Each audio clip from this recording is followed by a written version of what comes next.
오직 주만이 하나님의 놀라운 계획에 의해 고통과 절망 속에서 삶이 변화된 크리스찬들의 감동 스토리. 그릇 되게 하소서. 저는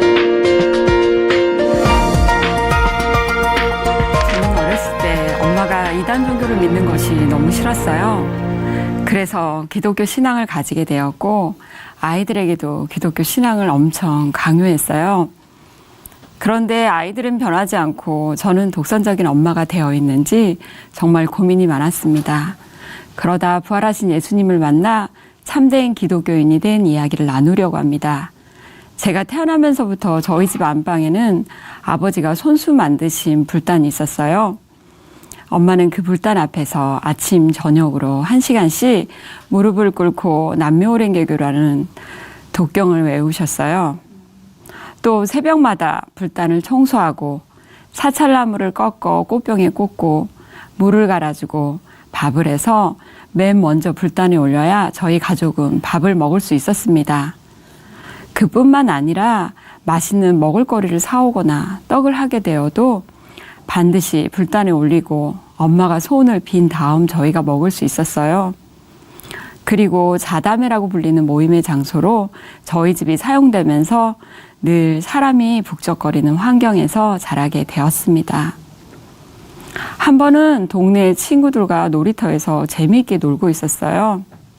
마침 교회에서 나오신 어른들이 크리스마스가 다가오고 교회에서 성극을 하는데 혹시 함께하고 싶은 사람이 있는지 물어보시더라고요.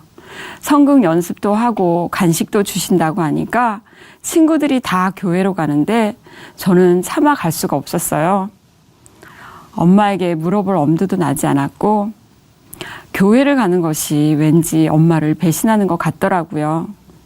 그래서 친구들이 다 교회로 가는데 저는 차마 갈 수가 없어서 한참을 혼자 울기도 했습니다. 어느 날 학교가 끝나고 저희 집에 친구들을 데리고 왔어요. 집에 들어서자마자 한 친구가 다른 친구에게 이상한 냄새 안 나? 무서운 냄새 하는데 다른 친구는 못 들은 것 같고 제가 그 얘기를 듣게 되었어요. 그 냄새는 엄마가 아침 저녁 1시간씩 피우는 향냄새였는데요. 저는 너무나 부끄러웠고 우리 엄마는 왜 남이 안 하는 이상한 종교 생활을 하는 건지 원망스럽기까지 했습니다. 그 길로 친구들을 데리고 동네 공터로 나왔어요. 공터에는 저희 동네에 미쳐서 돌아다니는 언니가 한 명 있었는데요. 친구들이 그 언니를 따라다니면서 놀리는 거예요. 그런데도 아무것도 모르고 웃고 있는 언니를 보면서 나도 차라리 미쳐버렸으면 좋겠다. 나도 언니처럼 아무것도 느낄 수가 없으면 좋겠다는 생각을 했습니다. 그날의 기억 때문에 저는 절대로 친구들을 저희 집에 데려가지 않았고 엄마의 부끄러운 신앙은 저의 깊은 상처가 되었습니다. 그렇게 청년이 되었고 스스로 뭔가를 선택할 수 있는 나이가 되었을 때쯤 길을 가다가 우연히 말씀 한 구절을 보게 되었어요. 수고하고 무거운 짐진 자들아 다 내게로 오라 내가 너희를 쉬게 하리라. 이 말씀은 제 발을 교회로 이끌기에 충분했어요. 엄마에 이끌려 억지로 같은 종교 생활을 할 수밖에 없었던 저의 힘든 마음과 상처를 다 아시는 것 같더라고요. 이 무거운 짐을 하나님께 내려놓으면 힘을 주시겠다는 하나님의 말씀에 참 많이 감동이 되었던 것 같아요. 그때부터 예수님을 아는 일에 열심을 내기 시작했습니다.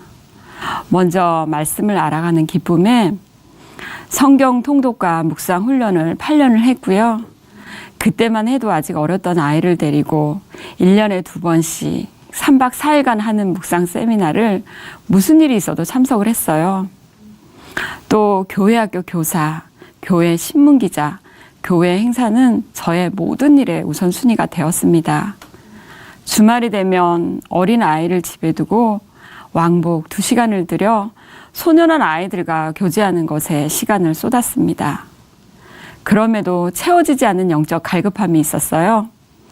그 갈급함을 채우기 위해 각종 집회를 쫓아다니고 영성 훈련과 제자 훈련이란 훈련은 다 찾아다녔어요.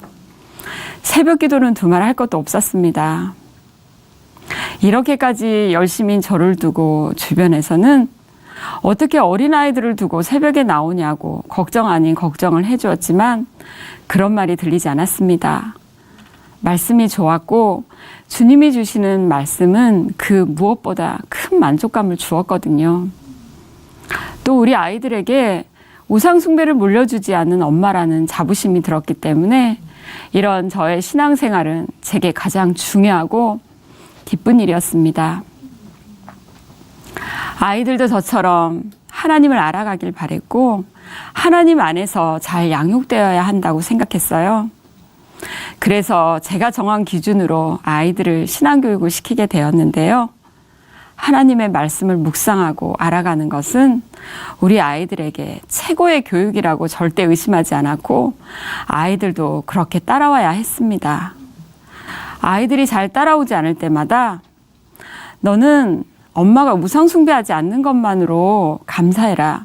엄마는 우상 숭배하는 할머니 때문에 얼마나 창피했는지 아니? 하며 제 피해의식을 아이들에게 드러내기도 했어요. 큰아이가 고등학교 2학년이 되면서부터 방과 후 보충 수업과 야간 자율학습으로 인해 점점 하나님과 멀어져 가는 것 같더라고요. 게다가 주일에도 학교를 가게 되는 거예요. 이렇게 대학을 들어가면 더 이상 하나님을 가까이 할 수 없을 것 같더라고요. 그래서 큰아이가 고등학교 3학년 올라가는 무렵 교무실을 찾아가 선생님의 염려도 뒤로 한 채 아이를 자퇴를 시켰습니다. 선교 훈련 단체에 보내 공동생활을 하면 믿음이 생기고 그때 대학을 보내도 늦지 않을 것 같았거든요. 아이는 엄마 고등학교는 졸업하고 가면 안 될까요? 하는데 저는 단호히 안 된다고 했습니다. 제가 그런 무모한 짓을 하면서까지 자녀들의 신앙 성장을 위해 모든 열정을 쏟아 부었음에도 불구하고 여전히 변하지 않는 큰아이를 보면서 절망하게 되었어요. 왜 뜨거운 신앙이 되지 않을까를 고민하며 아이가 속해 있던 선교 단체마저도 그만두게 했어요. 사실 그 과정에서 많은 부딪힘이 있었어요. 하지만 우리 아이가 변하고 뜨거운 신앙생활만 할 수 있다면 모든 걸 불사할 각오가 되어 있었기 때문에 문제가 되지 않았습니다. 하나님, 제가 우리 아이를 세상에서 최고가 되게 해달라고 기도한 게 아니라는 걸 아시잖아요. 제발 하나님을 알게 해주세요. 간절한 마음으로 기도하며 우리 아이에게 필요할 또 다른 훈련을 찾아 사방을 알아보고 다녔습니다. 그러던 어느 날 알고 지내던 전도사님 부부와 식사를 하며 아이 문제를 상담하게 되었어요. 그 자리에서 전도사님은 간증 영상을 보여주셨고 자신들 또한 부활하신 예수님을 주인으로 영접하고 삶이 변했다고 나누어 주셨어요. 그렇게 집으로 돌아와 하루에 몇 편씩 간증을 보게 되었는데요. 자신들의 상황과 환경에 상관없이 예수님 한 분만으로 충분하다고 말하는 간증자들의 고백을 들으며 바로 저거다 싶었어요. 제가 항상 했던 말이 복음이면 충분합니다였는데요. 그 고백과 상관없이 복음으로 충분하지 않는 저의 삶의 모습 때문에 회의감이 들었거든요. 이런 삶이 반복되니 제 신앙의 문제를 고민하게 되었고 간증자들에게서 나오는 기쁨과 믿음이 무엇인지 알고 싶었습니다. 마침 사업장을 옮기게 되면서 한마음교회를 출석하게 되었어요. 어느 날 목사님께서는 우리 안에 살아계신 예수님을 믿는다고 하면서도 그분과 동행하지 않으면 그건 가짜입니다 하시는 거예요.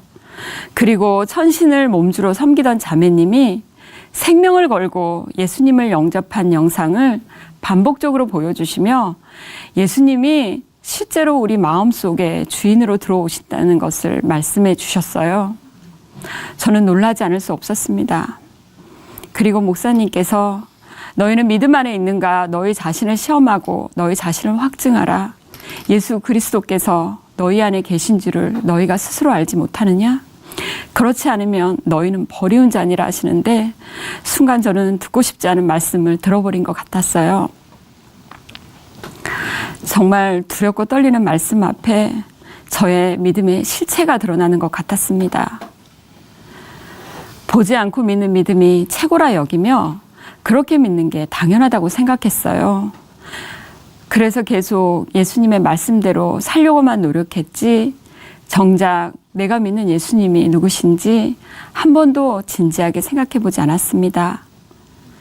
그런데 하나님께서는 저같이 어리석고 아둔한 자를 위해 십자가에서 죽으신 예수님이 바로 성자 하나님이라는 확실한 증거를 보여주셨더라고요. 예수님의 부활이었습니다. 부활하신 예수님이 보이니 십자가에서 죽으신 분이 누구이신지도 정확히 보이더라고요. 목사님께서 그토록 목이 터져라 부활하신 예수님을 만나야 한다고 하셨는데 비로소 그 말씀이 무엇을 의미하는지 깨달아지는 거예요. 예수님을 믿는다는 것은 십자가에서 죽고 부활하신 예수님을 나의 주인으로 믿는 것이었어요. 그 부활하신 예수님이 지금 내 마음에 살아계시다는 거예요. 예수님의 부활이 머리가 아니라 마음으로 믿어지는 그 순간 부활하신 예수님 앞에 주저앉을 수밖에 없었습니다. 내 믿음의 대상이 누구인지조차 제대로 알지 못하고 말씀의 깨달음을 통해 그분을 믿고 있다고 착각하며 살아가는 그런 자였어요. 하지만 예수님의 부활을 통해 그분이 바로 나의 주, 나의 하나님이심이 확증되고 나니 지금까지 나의 신앙생활은 모두 가짜였다는 것을 단숨에 알 수 있었습니다. 그래서 내 안에 함께 하시는 예수님이 내 인생과 내 자녀의 주인이심을 한 번도 인정하지 않고 살았던 거예요. 신앙생활을 아무리 열심히 했어도 예수님이 제 주인이 아니었습니다. 예수님의 말씀대로 산다고 했지만 그건 생각뿐이었고 항상 실제 삶으로 돌아오면 제 생각이 옳았고 제가 하는 행동은 다 하나님이 기뻐하실 거라 생각했습니다. 그래서 아이들에게 제 생각을 강요했고 그게 하나님의 뜻대로 사는 거라 착각하며 아이들에게 상처를 주었습니다. 제 몸주는 바로 저 자신이었음을 알게 되었습니다.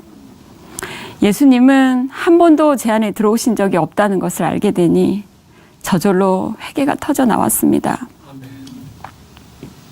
주님, 악하고 악한 저의 중심에 예수님은 안 계셨음을 이제 알았습니다. 부활하신 예수님 앞에 다시 서보라고 하던 일꾼을 무시하고 저는 예수님을 잘 아는 자라고 대들었던 악한 자입니다.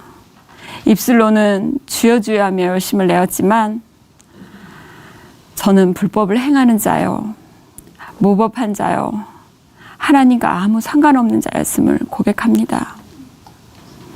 저는 예수님이 제 주인 된다는 것이 무엇인지도 모르는 자였습니다. 예수님, 저를 용서해 주세요. 저는 회개하고 예수님이 저의 주인이심을 고백하게 되었습니다. 아멘.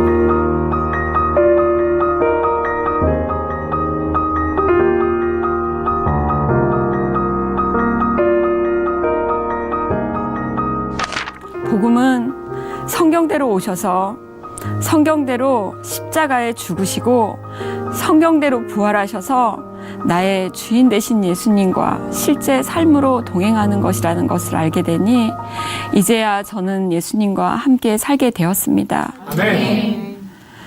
창조주 하나님이 제 속에 들어와 자든지 깨든지 항상 저와 함께하고 계시다는 사실이 저의 심장을 뛰게 만듭니다.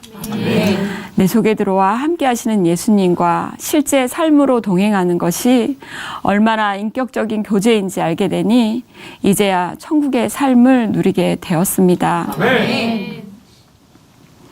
예수님을 제 마음의 주인으로 영접하고 나서 제일 먼저 일어난 변화는 아이들에 대한 부분이었어요. 아이들에게 믿음이 없다고 횡포를 부리고 제 마음대로 휘두르고 대학 진학마저 미루게 했던 것은 사실은 아이들을 예수님께 맡기지 못했기 때문이었어요. 아이들이 잘못될까봐, 또 아이들이 하나님을 기쁘게 하지 못할까봐 겁이 났거든요. 그런데 그냥 부활하신 예수님께 맡기게 되더라고요. 그런데도 신기하게 아이가 예수님께 굴복되어 저의 든든한 동역자가 되었습니다. 이게 자연스러운 건데, 이게 진짜 믿음인데, 정말 예수님이 제 주인이 아니었던 지난 날들이 가슴 아팠습니다. 그리고 여전히 이단 종교에 빠져 계신 부모님과 형제 자매들을 위해 기도하며 조심스럽게 부활하신 예수님을 전하고 있는데요. 예전처럼 무조건 믿으라며 강요하지 않습니다. 역사적으로 실존하셨던 예수님, 그리고 역사적인 사건인 예수님의 부활만 전합니다. 물론 쉽지는 않죠. 무시하기도 하시고 그만하라고 하시기도 하고, 하지만 저를 살리신 하나님의 성령께서 역사해 주실 것을 믿으며 예수님이 누구신지 전하고 있습니다. 이단이 아닌 바른 종교를 가지고 싶었습니다. 그런 제 마음을 아시고 하나님께서는 부활하신 예수님을 만날 수 있도록 저를 인도해 주셨습니다. 부활하신 예수님 앞에서 저는 참된 회개를 하게 되었고 예수님을 제 삶의 주인으로 영접했습니다. 예수님은 2000년 전의 예수님이 아니라 지금도 살아계셔서 제 삶을 주관하고 계신 나의 주, 나의 하나님이십니다. 이 예수님을 마음껏 증거하는 부활의 증인으로 살겠습니다. 감사합니다.